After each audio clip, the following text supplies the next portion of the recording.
여러분, 인간의 행동을 지배하는 것이 무엇일까? 이성일까? 감정일까? 여러분, 뭘까요? 감정. 자, 보세요. 요즘 그 주식 시장에서 잘 아시다시피 많은 사람들이 어려움을 겪었습니다. 그런데 주식 시장에서 특히 어려움을 겪는 사람들 중에 보면은요, 젊은 층들은 이해를 하는데 나이가 든 사람도 그런 사람이 많아요. 예를 들어서 뉴턴, 인류의 스승입니다. 그런데 여러분, 뉴턴도 아시겠지만 증권시장에서, 주식시장에서 남의 주식을 사가지고 그때 막 한참 오를 때 엄청나게 돈을 벌었어요. 그리고 그게 거품이다, 버블이다, 버블, 거품이다 알고 팔았어요. 그런데 계속 올라요, 계속. 그러자 다시 샀어요. 그때 제자들이 물었어요. 선생님이 거품이라고 했지 않느냐? 그러자 이렇게 말했어요. 맞다, 거품이다. 그런데 왜 사십니까? 아마 인간의 욕심 때문에 더 올라갈 거다. 그리고 꺼지기 전에 나오면 된다. 꺼지기 전에 나왔겠습니까? 못 나왔겠습니까? 뉴턴이 망했습니다. 지금 우리 돈으로 따지면 35억 정도. 물리학자한테 장난이 아니죠. 아인슈타인, 천재 물리학자입니다. 그 아인슈타인도 이성은 세계 최고입니다. 그런데 감정은 그러지 못했던 모양이에요. 주식 투자해가지고 다 날렸습니다. 이혼하면은 노벨상 수상금을 아내한테 주기로 했습니다. 그런데 그 돈을 날려버렸습니다. 여러분, 그 여자 얼마나 불편했겠습니까? 증권 투자로 날렸다는 얘기예요. 왜 그러느냐? 이렇게 이성적이고 똑똑한 사람들도 감정을 통제하기가 쉽지가 않다. 감정이 우리 인간의 행동을 지배하기 때문이다. 지금 뭐 세계적으로 여러분 투자가 중에서 여러분 잘 아시는 분이 워런 버핏 아시죠? 워런 버핏. 워런 버핏 같은 경우는 여러분 잘 알겠지만 놀랍게도 감정을 아주 통제를 잘합니다. 아주 세련되게 감정을 관리했습니다. 그 감정을 관리하는 방법 중에 하나가 워런 버핏이 책을 읽어, 책을 그냥 읽는 게 아니라 엄청나게 많이 읽어요.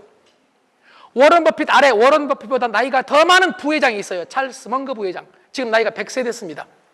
그 사람 지금도 책을 읽어요. 그냥 한 분야의 책만 읽는 게 아니에요. 여러분, 한 분야의 책만 읽어서 현명해질 수가 없거든요. 한 분야의 책만 읽는 걸 우리는 뭐라 하느냐? 전문적인 책 또는 전문 분야만 공부를 한 걸 지금까지 20세기 내내 그래왔습니다. 그래서 전문인을 키워왔습니다. 분화됐습니다. 학문이 분화되고 산업이 분화되고 막 분화돼가지고 여러분, 병원에서 예를 들어서 의원이 내과, 외과 나눠주고 내과가 순환기 내과 그리고 뭐 호흡기 내과 다 나눠주고 막 나눠지다 보니까 자기 분야만 전문적으로 하다 보니까 전체적으로 볼 수 있는 힘이 없어졌다, 이런 얘기예요. 그런데 21세기는 전체적으로 볼 수 있는 통합된 거대 지식이 필요하다. 그래서 뭐든지 같이 공부해야 여러분 리더십을 세울 수 있다라는 생각을 해봅니다. 전문가들의 위험한 이유가 이게 한 과학 칼럼니스트가 써놓은 글에 보니까요, 독일입니다. 독일의 식물학자들이 모여서 세미나를 했습니다. 제주도에도 학자들 세미나 많이 하거든요. 그리고 나중에 파티를 하는데, 와인 파티를 하는데 이렇게 잔디밭에 아름다운 꽃이 있어서 독일 최고의 식물학자분한테 이 기자가 물어봤어요. 과학 전문 기자인데, 박사님 이거 너무 아름답죠? 아름답다고. 이 꽃 이름이 뭐예요? 물어봤어요.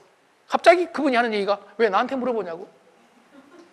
박사님이 식물학자 아니시냐고. 그러니까 나는 보리 전문이라고. 보리만 물어보라고. 보리만. 보리는, 세상에 있는 보리는 다 알아.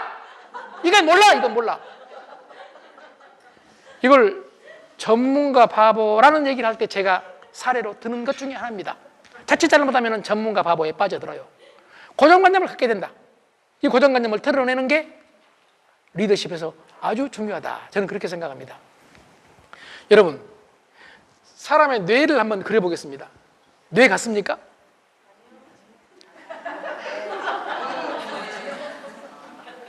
여러분은 지금 전혀 관리를 안 하고 계십니다. 시간을 관리해야 되는데 관리를 전혀 안 해요. 이게 뇌 같다고 하면 빨리 끝날 텐데 이거 아니라고 우겨가지고 이거 어디 쓸 겁니까? 여러분, 이걸 아니라고 우겨가지고 증명해서 뭐 할 겁니까? 지금 그냥 뇌 같냐고 하면 같다고 해버립니다. 여러분, 집에서 부부 사이도 마음에 안 들어도 여보 이거 뇌지? 뇌네? 이러면 됩니다. 이게 뇌지? 그러니까 그게 뇌냐? 소통이 안 되는 거예요. 더 쉽게 표현하면 사소한 것에 목숨 걸지 마라. 더 쉽게 표현하면 둔감해라. 여러분, 중국의 고문진보라는 책에는 이렇게 나와 있습니다. 둔감한 사람이 오래 산다. 오래 살려면 둔감해야 됩니다. 둔감한 사람이 오래 산다. 예리하고 뾰족한 사람이 빨리 죽는다. 이거는 과학이 아니라 지혜입니다. 수만 년 동안 우리 인간이 경험해온 지혜란 말이에요. 지혜. 일본의 와타나베 준이치는 나는 오늘부터 둔감하게 살기로 결심했다라는 책을 쓴 뒤로 일본에서 둔감력이라는 말이 뜨고 있습니다. 여러분, 둔감해야 됩니다. 저는 둔감하지 못하고 예리합니다. 예리하단 말은 좋은 말이고 예민합니다. 젊었을 때 집에 들어가면 운동할 시간이 없을 때 거실에서 물구나무 서기를 합니다. 왜 이럴 때 끄덕끄덕 안 하고 네가 어떻게 물구나무 서냐고 쳐다보래? 한다니까? 해볼까 여기서 지금? 해요, 해. 물구나무 서기를 해본 놈은 다 압니다.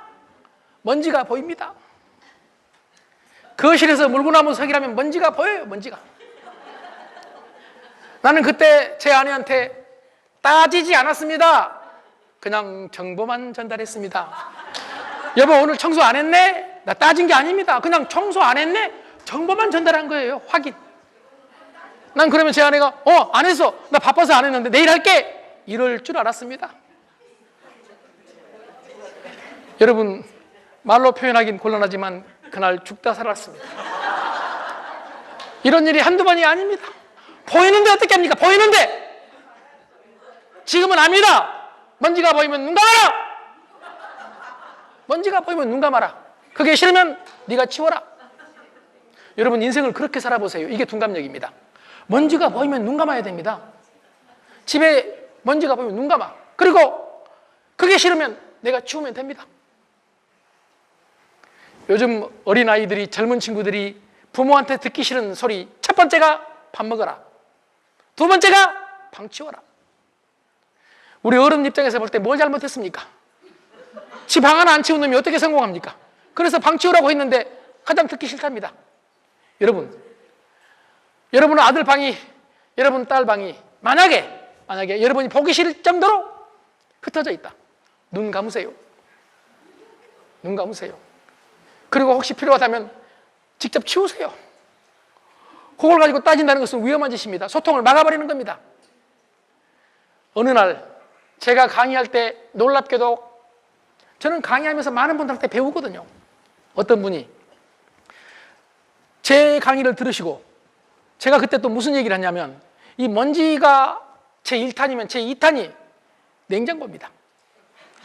냉장고 문을 열면 꼭 유통기한 넘어간 우유 유제품이 보여요. 내 눈에 보여. 여러분, 내 눈이 보통 눈 아닙니다. 여러분이 볼 때는 졸리게 보이지만 꼭 볼 건 다 봐. 볼 건 다 봐. 그런데 생각해 보세요. 제 아이들이 어렸을 때입니다.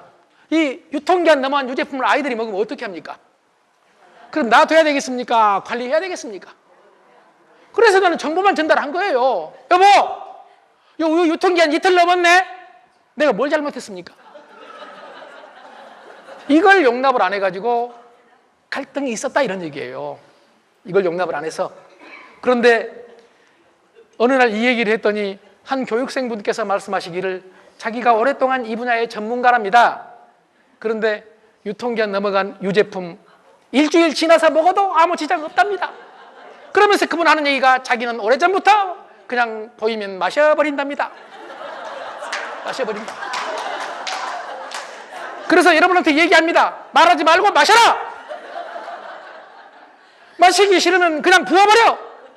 그리고 나중에 이거 어디 갔냐? 내가 마셨다. 그럼 오히려 상대가 남편이나 아내한테 무슨 일이 있을까 걱정돼가지고 오히려 자기 관리를 하지 않을까요? 여러분, 둔감하게 삽시다. 나를 살리는 길입니다. 여러분, 스트레스를 안 받도록 살자.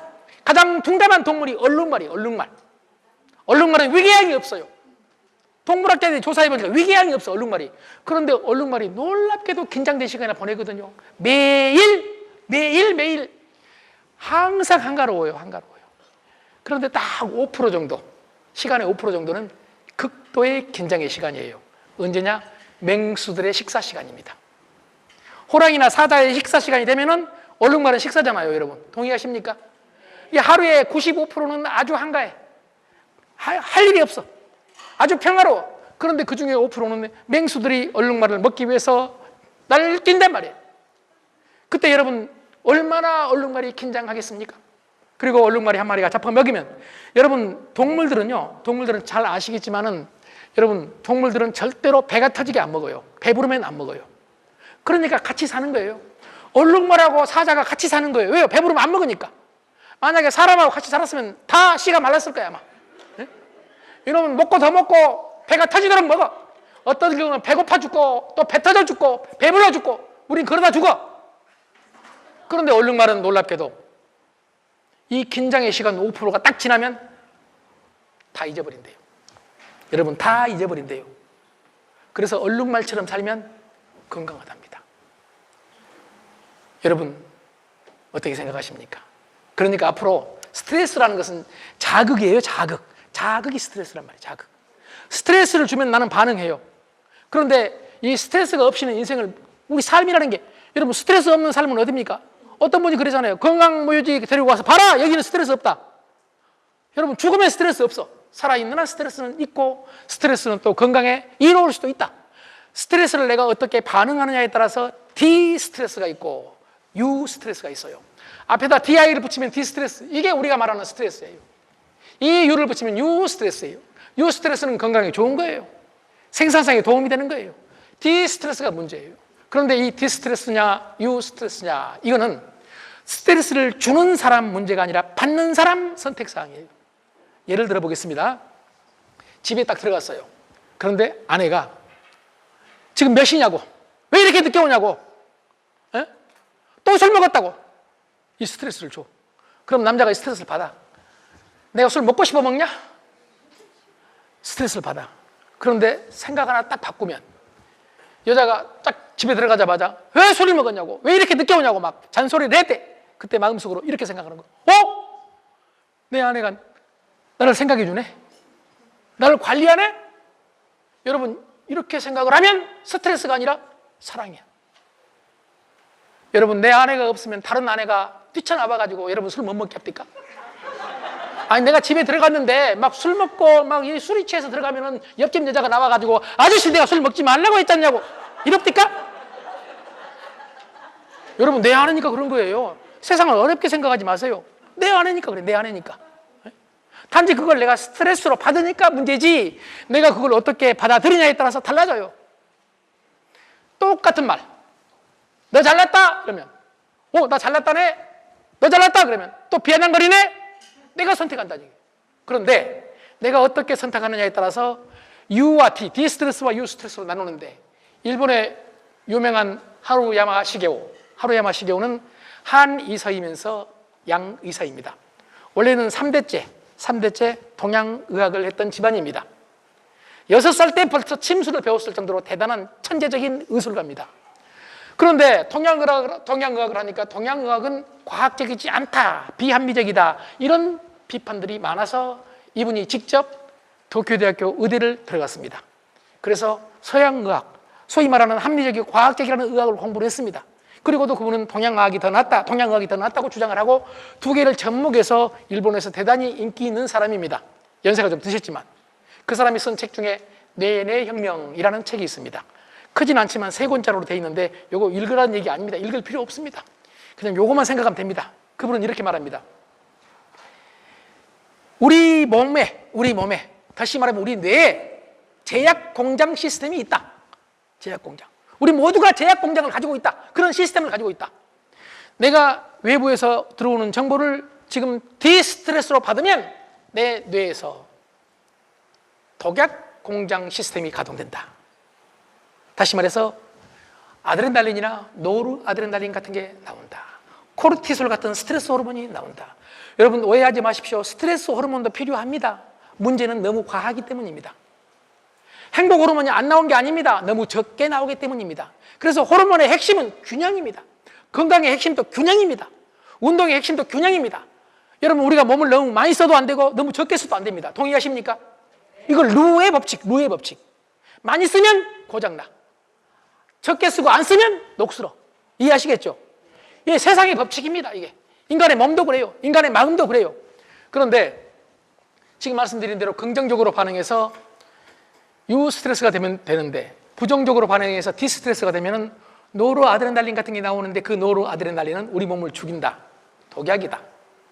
자연계의 최고 독이 뱀독입니다. 독사의 뱀독. 두 번째 독이 인간이 화날 때 나오는 독입니다. 여러분 열받아가지고 막 뚜껑 열려가지고 막 그때 나오는 침을 여러분 엘마 케이츠라는 유명한 미국의 심리학자가 조사를 해봤어요. 막 욕을 하고 분노할 때 나오는 침을 여러분 이 침전물 조사해봤더니 놀랍게도 갈색 침전물이 나오는데 실험용 쥐한테 먹였더니 얼마 안 가 쥐가 죽었다. 그러니까 우리가 막 화나가지고 열받고 다니면은 내 몸에서 뭐가 지금 나와요? 독이 나오고 있어. 어떤 사람은 건강식품 먹고도 막 하면서 아이씨 내가 이거 먹어야 되냐고, 이런 놈은 효과 전혀 없어. 그런데 건강식품을 먹으면서 감탄하면서 먹고 즐겁게 먹으면은 여러분 효과가 상승된다는 얘기죠. 이렇게 독약 시스템이 있는가 하면은 반대로 긍정적인 생각을 하면, 그러니까 유스트레스를 받으면 내가 만드는 거죠. 놀랍게도 우리 몸의 제약 시스템이 보약 시스템으로 바꿔진다. 그래서 여러분들 얘기하는 아까 말한 엔돌핀, 그 중에서도 뇌내 모르핀이라고 불리우는 베타 엔돌핀이 나온다. 그리고 옛날 그 유명한 이시영 박사님이 늘 얘기한 행복 호르몬인 세로토닌이 나온다. 돈으로 환산할 수 없는 게 나온다. 그래, 긍정적으로 받아들여라. 집에 들어가서 남편이 좀 자극을 줘도 그냥 내 남편이 있으니까 그러지 다른 놈이 저럴 리가 있냐고 이렇게 생각하자.